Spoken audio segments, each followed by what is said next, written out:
Latvijā apmēram 23–24% sievietes dzemdē ar ķeizargriezienu. Tāda ir Latvijas statistika. Un tieši šī iemesla dēļ parunāsim par to, vai pēc ķeizargrieziena var dzemdēt dabiski, jeb būt vaginālas dzemdības. Tāpēc uz sarunu esmu aicinājusi mūsu vecmāti Māru Griezi. Un vecmāte ar lielu pieredzi un stāžu, un kura arī zina un ir saskārusies ar to, kā tas ir vadīt dzemdības pēc ķeizargrieziena. Sveiki, Māra! Sveika, Aiga! Pasaules statistika rāda, ka, ja sievietei iepriekš bijis viens ķeizargrieziens, tad veiksmīgu vaginālu dzemdību iznākums ir 60–80%. Tātad tas nozīmē, ka no 10 sievietēm, kurām ir bijis ķeizargrieziens, 6–8 veiksmīgi piedzemdē pašas. Kāda, Māra, būtu, šī ir pasaules statistika, kāda, Māra, būtu tava statistika? Jā, tā ir ļoti interesanta statistika. Tiešām tie ir tādi ļoti lieli procenti. Un, jāsaka, atklāti, droši vien visi šie pētījumos procenti vienmēr diezgan būtiski arī atšķirās ievērojami. Es domāju, ka uz tādu sajūtu ņemot, noteikti Latvijā šī statistika nav tik veiksmīga. Noteikti tie būs mazāk procenti, kas tiešām finišē ar vaginālām dzemdībām, mēģinot dzemdēt pēc ķeizargrieziena. Jā, tieši tā. Es paskatījos arī Latvijas statistiku, un Latvijas statistika rāda, ka tikai 33% sieviešu ar iepriekšēju ķeizargriezienu vispār mēģināja dzemdēt vagināli. Tikai 33%. Un no tām, kuras mēģināja, tikai 54% tas izdevās. Līdz ar to, ja pasaules statistika rāda 60–80%, tad Latvijas statistika rāda, ka tikai 54% gadījumu. Un šī statistika ir no Rīgas dzemdību nama. Bet Latvija kopumā, ja skatāmies, tad vispār tikai 18–20% no sievietēm, kurām ir bijis ķeizargrieziens, ir mēģinājušas dzemdēt pašas. Māra, kādas ir tavas domas, kāpēc Latvijā ir tik mazs procents sieviešu, kuras mēģina dzemdēt pēc ķeizargrieziena? Es domāju, tādas saknes noteikti meklējums ir tajā, ka diezgan ilgus gadus tiešām viens ķeizargrieziens automātiski nozīmē, ka arī nākamie ir ķeizargriezieni. Un, tiešām jau ir 11 gadi pagājuši, kad mēs lēnā garā sākam akceptēt un arī pat veicināt to, jo arī Latvijas politika, tāda dzemdniecības politika ir vērsta uz to, ka vajadzētu mēģināt dzemdēt pēc ķeizargrieziena, ja nav kaut kādas citas kontraindikācijas, bet ne visi ārsti, ne visas vecmātes un varbūt arī, protams, paši pacienti to vēlās. Un šeit noteikti arī būtu tāds man piebildi, ka tas arī, manuprāt, ir ļoti svarīgi, ka šī sieviete tiešām arī vēlās mēģināt dzemdēt, jo ja mēs tikai viņai, tā teikt, rekomendējam, bet tā nav viņas īstā sajūta, ka viņa to tiešām vēlētos mēģināt, tur arī šie procenti noteikti kļūst mazi, jo sieviete īstenībā nav gatava dzemdēt. Bieži vien arī redzam, ka cik ļoti svarīgi ir jau stājoties grūtniecības uzskaitē, jau par šo jautājumu domāt, jo ir svarīgi arī tāda emocionāla nobriešana gan pašai sievietei. Jā, bet par to varbūt parunāsim vēlāk, pašās beigās. Vēl pajautāšu, mēs tagad runājām, ja ir bijis viens ķeizargrieziens, ja?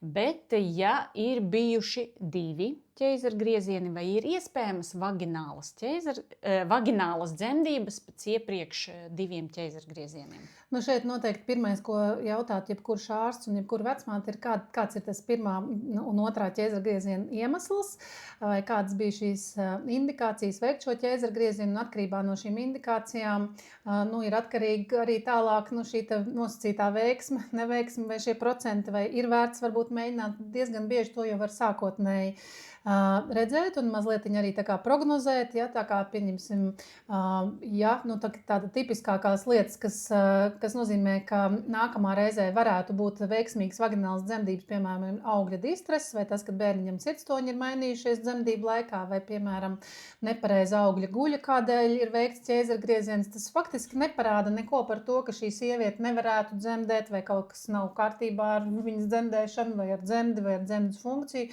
bet tas tikai norāda norāda to, ka iepriekšējā reizē ir bijuši šie sarežģījumi, kas faktiski nākamajā reizē ticami neatkārtosies. Savukārt ir, protams, citi riska faktori, kas jau pašā pamatā norāda, ka, piemēram, ja 2 reizes sievietē ir dzemdas disfunkcija bijusi, kad dzemdīte īsti nestrādā līdz galam, tad iespējamība, protams, samazinās, bet tas nenozīmē, ka viņa nevarētu mēģināt. Un te droši vien tas tiešām ir ārkārtīgi svarīgi, kurā vietā viņa jau stājās uzskaitē, kādas ir šīs viņas domas, vēlmes un tālāk arī šī gatavošanās, jo ja sieviete apzinās šos savus procentus un ir gatava iet uz viņiem, tad arī tas iznākums, lai viņš būtu tāds vai šāds, ir sievietē pieņemams. Un man liekas, tas ir tas būtiskākais, ka mēs dodam šo te atklāto skatījumu par to, cik tad tie procenti varētu būt, ka viņai izdosies šis veiksmīgais mēģinājums dzemdēt. Jā, lai tā tad novērtētu šos te riska faktorus un iespējamību, bieži vien sieviete varbūt pati ar to netiks galā, tāpēc viņai būtu svarīgi, ka viņa šos jautājumus arī uzdot speciālistam, teiksim, vecmātei vai ginekologam, lai arī izrunātu, kas tad bija tie iemesli, un arī speciālists būs tas, kurš arī varēs novērtēt vai pateikt, vai ir vērts vispār mēģināt, vai varbūt mēs uzreiz saprotam, ka nav vērts mēģināt. Jo arī pasaules statistika rāda, ka pēc 2 ķeizargriezieniem iespējamība dzemdēt vagināli ļoti būtiski krītas tieši aiz šī iemesla, ka ne visas sievietes tiek pielaistas pie, ne visas arī pēc 1. ķeizargrieziena, bet daudz vairāk, pēc 2 ķeizargriezieniem daudz vairāk sieviete nemaz netiek pielaista pie mēģinājuma, jeb dots profesionāļu akcepts, ka viņa vispār drīkst dzemdēt. Ja? Un tas ir tieši tas, ko Māra minēja, tātad tas ir atkarīgs ļoti gan no iemesliem, kāpēc bija tas ķeizargrieziens, gan arī tālāk parunāsim par šiem te riska faktoriem. Jo, kā mēs zinām, viens no galvenajiem, jeb tā bīstamākajiem riskiem, no kā baidās speciālisti, kas ir par iemeslu arī kādreiz neakceptēt un nepielaist pie vaginālām dzemdībām, ir dzemdes plīsuma risks.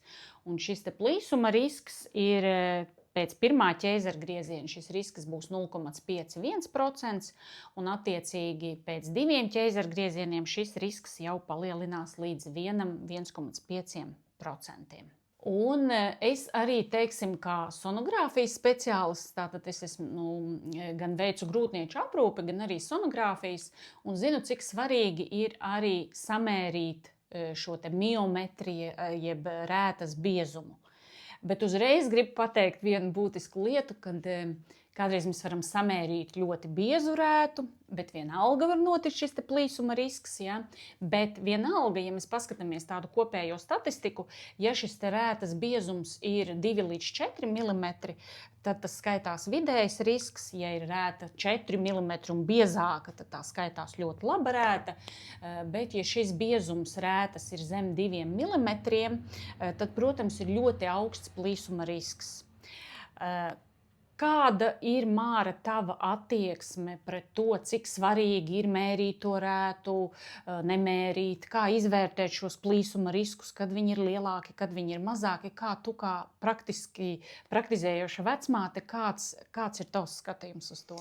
Jā, mēs kā vecmātes, protams, mēs paši sonogrāfijas neveicam un rētas nemēram. Līdz ar to šī ir tā sadaļa, kuras ļoti paļaujos uz sonogrāfijas speciālistiem, ginekologiem, kas dara šo lietu. Un tālāk arī, protams, viņi būtībā šajos mirkļos, ja tiešām šī rēta ir plāna vai kaut kādā veidā ne tāda, kā viņi vēlētos viņu redzēt, tad jau sieviete tiek informēta un faktiski tad mūsu uzdevums ir vienkārši varbūt vēl vairāk viņai izskaidrot un tā kā nomierināt, kad arī, šajā situācijā drošāk būtu dzemdēt ar ķeizargriezienu. Protams, arī mēs zinām, ka mainās arī pasaulē šie te pētījumi par to, cik bieži un par to rētas mērīšanu vispār, cik tas varbūt ir būtiski, jo tieši tā kā jau mēs zinām arī, ka kādreiz ir ļoti brīnišķīgi brīnišķīgas rētas, ja, un beigās izrādās, ka tomēr ķēzargriezienā laikā mēs redzam, ka viņi ir īstenībā ļoti plāni un otrādi arī, ja, kurus sievieti ir uzreiz nozīmēta uz ķēzargriezienu un ārsts veicot atkārtot skatās, ka, viņa ir laba tā rēta, tā kā varēja, ja, tā kā, arī šīs lietas, protams, nav absolūts, ja, tā kā tas tā ir, bet, protams, kad ir jārod tāds vidusceļš un drošība noteikti šeit ir pirmajā vietā. Un ir arī vēl tāda lieta kā rētas dehiscence, jeb nepietiekamība, kad nav pilnīgs plīsums. Tas nozīmē, ka tā seroze ir saglabājusies, ja, un ir tikai miometri, jeb muskulīša plīsums. Un šo vispār mēs ļoti bieži redzam pie plānveida ķēzargrieziena, aizjām uz ķēzargriezienu un redzam, ka tur patiesībā ir rētas nepietiekamība. Ja. Bet es arī pēc savas pieredzes varu teikt, ja ir šāda situācija, tad parasti tās saucamās vaginālās dzemdības, pat ja sieviete mēģinātu, viņas arī īstenībā neiet. Ja? Mēs redzam, kāpēc, tāpēc, ka tā muskulīša kontraktilitāte jau ir traucēta, ja? Jo viņā jau ir tā kā tas defekts. Ja? Un, protams, ja mēs sonogrāfā redzam jau tādu rētas nepietiekamību, ja? Tad, protams, mēs šādu sievieti nelaidīsim, apzināti nelaidīsim dzemdībās.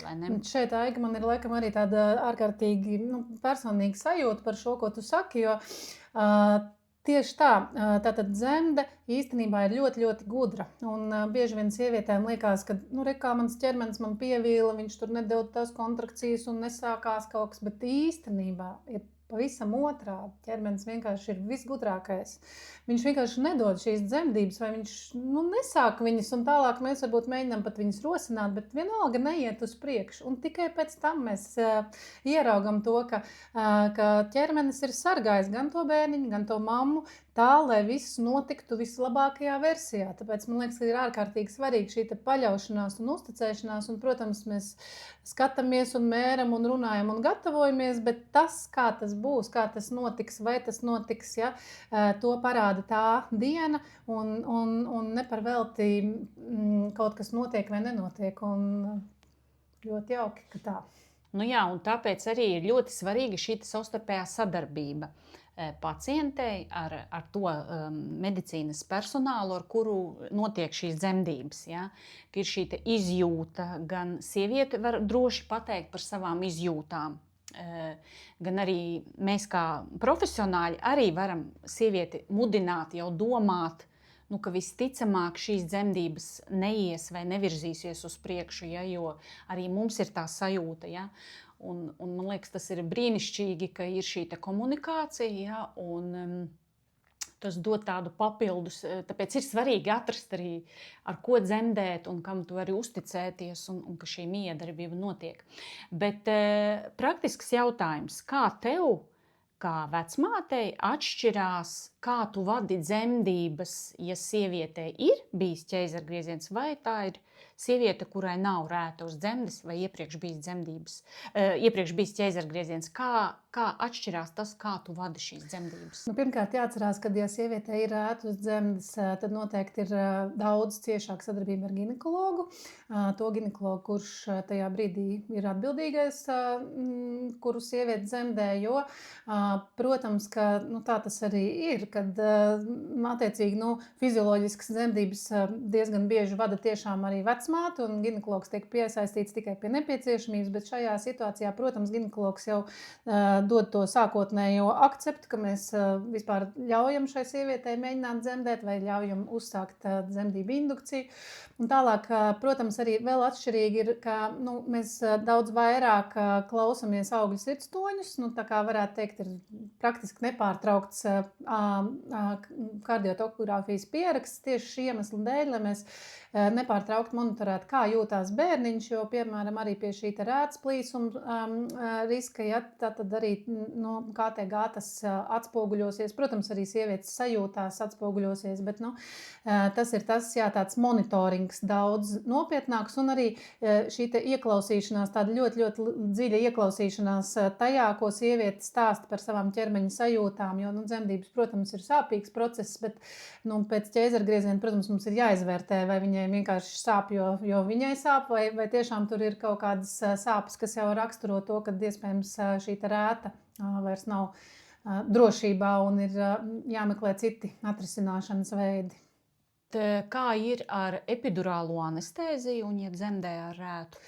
Nu, šīs vadlīnijas, man liekas, arī ļoti ir mainījušās. Es teikšu tā, varbūt lielie stacionāri, protams, tur jau diezgan pasen ir tas, ka dzemdējot ar rētu, varētu teikt, gandrīz automātiski rekomendē veikt šo epidurālo analgēziju mazās klīnikas, mazās slimnīcās. Tas ir nedaudz atšķirīgi un nevis tādēļ, ka mēs negribētu iekļauties vadlīnijās, bet jāatcerās tomēr ir tas, ka mēs tiešām esam mazā vietā un teiksim, tas viss ir mazliet atšķirīgi, un tāpēc varbūt arī pēdējos gados, protams, arvien vairāk mēs arī dodam un rekomendējam dot, jo faktiski tas ir diezgan loģiski arī, ja pirmkārt sieviete vieglāk ļaujās, viņai nav jācīnās ar šīm te sāpēm, un otrkārt, ja tiešām beigsies ar ķēzargriezienu, viņai jau ir veikts, viņai jau ir šī te epidurālā analgēzija veikta, un tajā brīdī tas process pātrina, ja.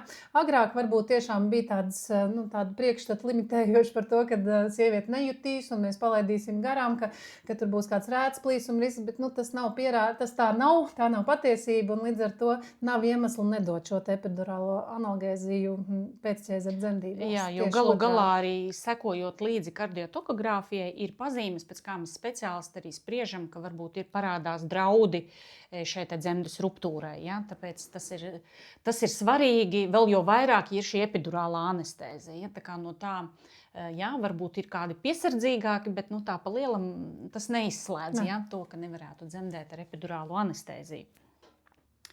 Un ja mūs tagad klausās kāda sieviete, kurai ir bijis ķēzargrieziens, un viņa tomēr apsver šo jautājumu mēģināt dzemdēt pati, tad mans jautājums būtu, Māra, ko tu rekomendētu vai kā tu ieteiktu šai sievietei sagatavoties šīm te vaginālajām dzemdībām pēc ķēzargrieziena?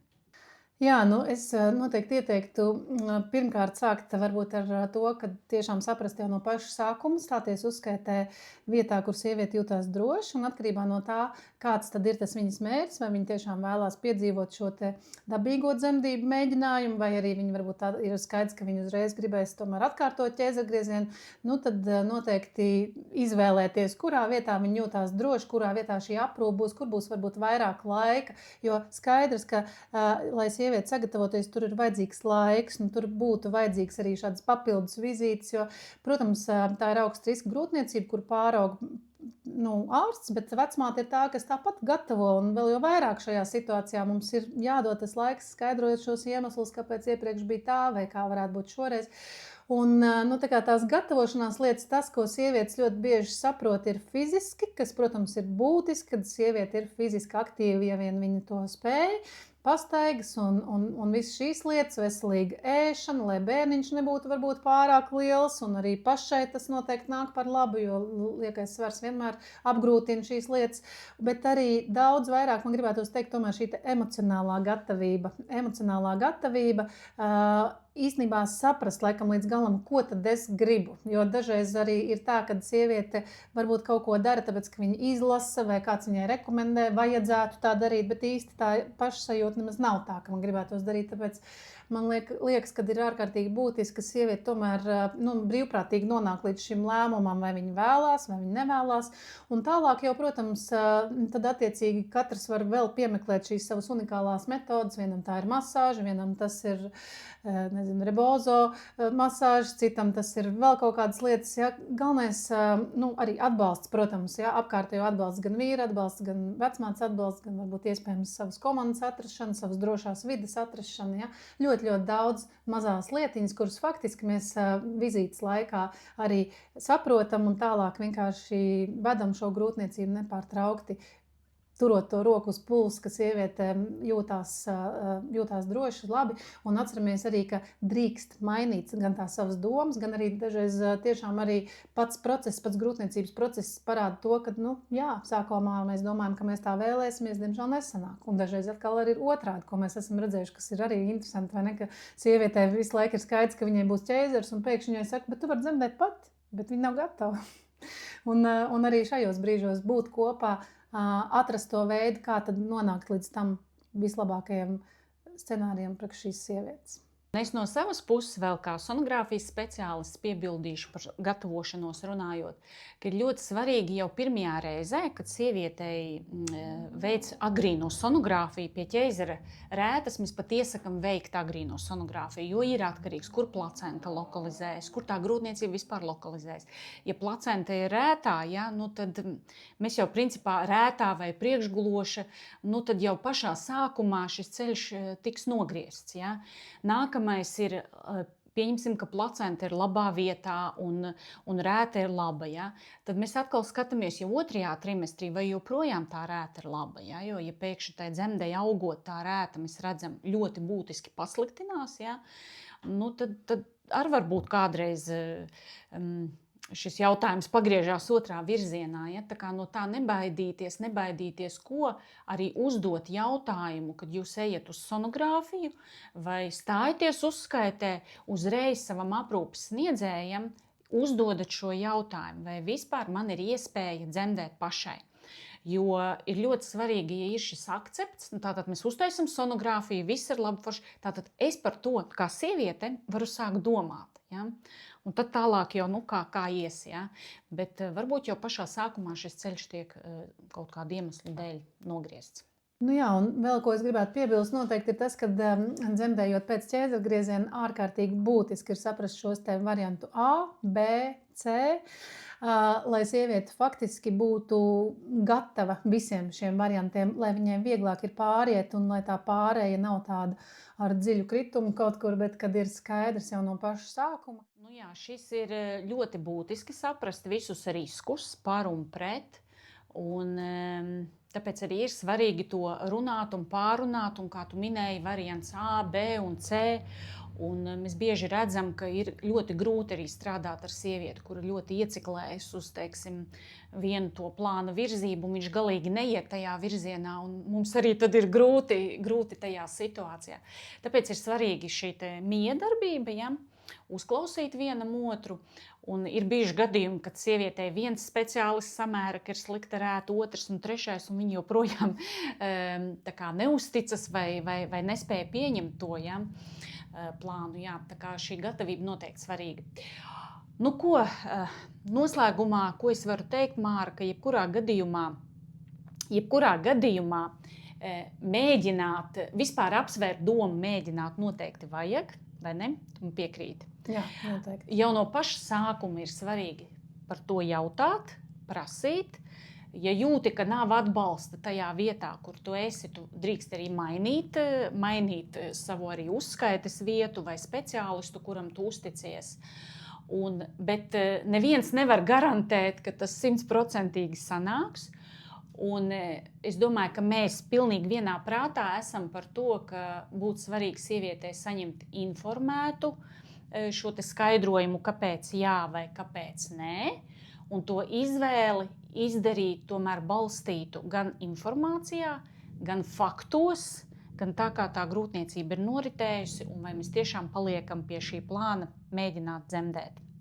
Jā, un diezgan bieži arī sievietes vienkārši nāk vizītēs, lai dažreiz tā ir viena vizīte, dažreiz tās ir dažas vizītes, kur vienkārši sieviete atnāk, lai kur viņa nebūtu uzskaitē, tiešām parunāt, ja piemēram, viņa ir varbūt uzskaitē, kur nav šī iespēja, teiksim, detalizēt, jo nav tādas iespējas, ja viņi droši ir aicināti arī nākt pie mums, un mēs varam izrunāt visu, saprast arī iepriekšējo dzemdību norisi, jo bieži vien arī tur ir daudz neskaidrības, un tad, kad mēs izējam cauri kaut vai diagnozi izlasot un saprotot, sievietes saka, es beidzot sapratu, kas tur vispār notika, ja? Jo tā ir arī vēl viena ļoti svarīga lieta, ka tad, kad ir tas ķēzargrieziens, ja tā kā saprast, kāpēc viņš tad bija.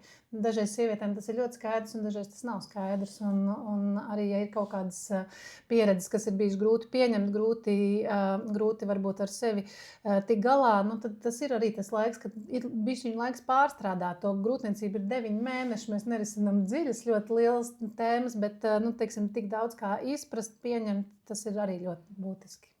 Jā, paldies, Māra, tev par šo sarunu. Es sarunājos tātad ar vecmāti Māru Griezi, un mēs tiešām ļoti ceram, ka varbūt kādai sievietei šī informācija noder, un varbūt mēs to Latvijas statistiku tomēr varam bišķīt pacelt uz augšu, ka vairāk ka sievietes pēc iespējas vairāk tomēr izvēlas dzemdēt pēc ķeizargrieziena.